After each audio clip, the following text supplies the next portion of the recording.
Ullal block ಮುಡಿಪು block ಜಂಟಿ ಆಶ್ರಯದಲ್ಲಿ ಮಹಾತ್ಮ ಗಾಂಧೀಜಿಯವರ ಹೆಸರನ್ನು ಆಲಿಸುವಂಥ ಈ ಕಾರ್ಯಕ್ರಮದ ಇರುವಂಥ ಎಲ್ಲ ಕಾಂಗ್ರೆಸ್ ಕುಟುಂಬಗಳೇ, ಖಂಡಿತವಾಗಿ ಈ ಒಂದು ಕಾರ್ಯಕ್ರಮ ನಮ್ಮ ಬೆವರನ್ನು ರಕ್ತ ಮಾಡಿ ಆದರೂ ಇದನ್ನು ಜಾರಿಗೆ ತರಲಿಕ್ಕೆ ಕಾಂಗ್ರೆಸ್ ಪಕ್ಷ ದೇಶದ ಉದ್ದಗಲಕ್ಕೂ ಇವತ್ತು ಪ್ರತಿಭಟನೆ ಮಾಡ್ತಾ ಇದೆ. ಮನಮೋಹನ್ ಸಿಂಗ್ ರವರು 2005ರಲ್ಲಿ ಈ ದೇಶಕ್ಕೆ ಉದ್ಯೋಗ ಖಾತ್ರಿ ಯೋಜನೆಯನ್ನು ತಂದು ಈ ದೇಶದ ಅಭಿವೃದ್ಧಿಗೆ ಬಹಳಷ್ಟು ಒತ್ತು ಕೊಟ್ಟವರು. ಮಹಾತ್ಮ ಗಾಂಧಿ ಉದ್ಯೋಗ ಖಾತ್ರಿ ಯೋಜನೆ ತಂದ ಮೂಲ ಉದ್ದೇಶ, ಮಹಾತ್ಮ ಗಾಂಧಿಯವರ ಕನಸು ಗ್ರಾಮಗಳು ರಾಮರಾಜ ಆಗ್ಬೇಕಂತ ಏನು ಉದ್ದೇಶದಿಂದ ಈ ಒಂದು ಯೋಜನೆಯನ್ನು ತಂದಿದ್ದಾರೆ. ಆದರೆ ಇದನ್ನು ನರೇಂದ್ರ ಮೋದಿಯವರು ಇವತ್ತು ಮಹಾತ್ಮ ಗಾಂಧಿಯ ಹೆಸರನ್ನು ನಿಮಗೆ ಯಾವ ರೀತಿ ಮನಸ್ಸು ಬರ್ತದೆ ಅಂತ ಹೇಳಿ ನಮಗಂತೂ ಅರ್ಥ ಆಗುವುದಿಲ್ಲ. ದೇಶಕ್ಕೆ ಸ್ವಾತಂತ್ರ್ಯ ತಂದುಕೊಟ್ಟ ಮಹಾತ್ಮ ಗಾಂಧಿಯ ಹೆಸರನ್ನು ಅಳಿಸುವುದಾದರೆ,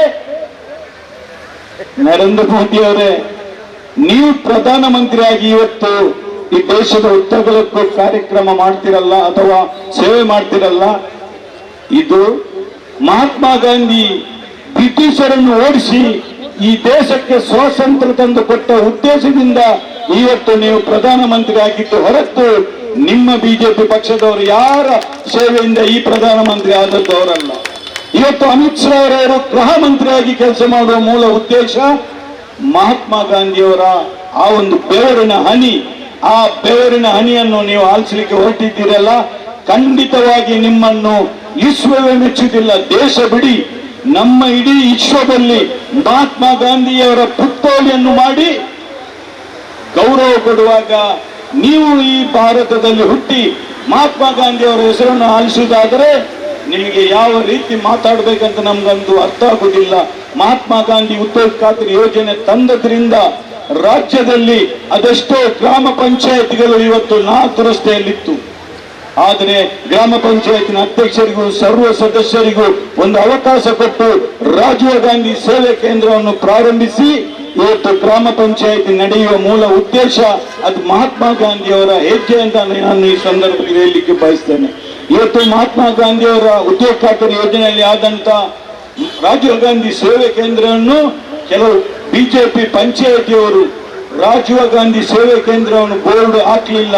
ಖಂಡಿತವಾಗಿ 2 ವರ್ಷಗಳ ಒಳಗೆ ಇಡೀ ಗ್ರಾಮದಲ್ಲಿ ಆಗುವಂತಹ ಆ ಒಂದು ವ್ಯವಸ್ಥೆಯನ್ನು ಪುನರಪಿ ಸಿದ್ದರಾಮಯ್ಯವರು ಮಾಡಬೇಕಂತ ಮನವಿ ಮಾಡಿ ಇವತ್ತು ಈ ಒಂದು ಪ್ರತಿಭಟನೆಯಲ್ಲಿ ಈ ಬಿಸಿಲಿಗೆ ಬಂದ ಎಲ್ಲ ಕಾರ್ಯಕರ್ತರನ್ನು ನಾವು ಬ್ಲಾಕ್ ಕಾಂಗ್ರೆಸ್ ಅಧ್ಯಕ್ಷರಾದ ರಮೇಶ್ ಶೆಟ್ಟಿ ಅವರು, ಉಡುಪಿ ಬ್ಲಾಕ್ ಕಾಂಗ್ರೆಸ್ ಪ್ರಶಾಂತ್ ಕಾಜಿ ಅವರನ್ನು ಹೃತ್ಪೂರ್ವಕವಾಗಿ ಅಭಿನಂದಿಸಿ, ಗ್ರಾಮ ಈ ಉದ್ಯೋಗ ಖಾತ್ರಿ ಯೋಜನೆಯನ್ನು ನೀವು ಇಂದಿರಾ ಗಾಂಧಿ ಹೆಸರು, ರಾಜೀವ್ ಗಾಂಧಿ ಹೆಸರನ್ನು ಆಲಿಸಲಿಕ್ಕೆ ನಿಮ್ಮ ಜೀವಮಾನದಲ್ಲಿ ಸಾಧ್ಯ ಇಲ್ಲ ಅಂತ ಈ ಸಂದರ್ಭದಲ್ಲಿ ಹೇಳಲಿಕ್ಕೆ ಬಯಸ್ತೇನೆ.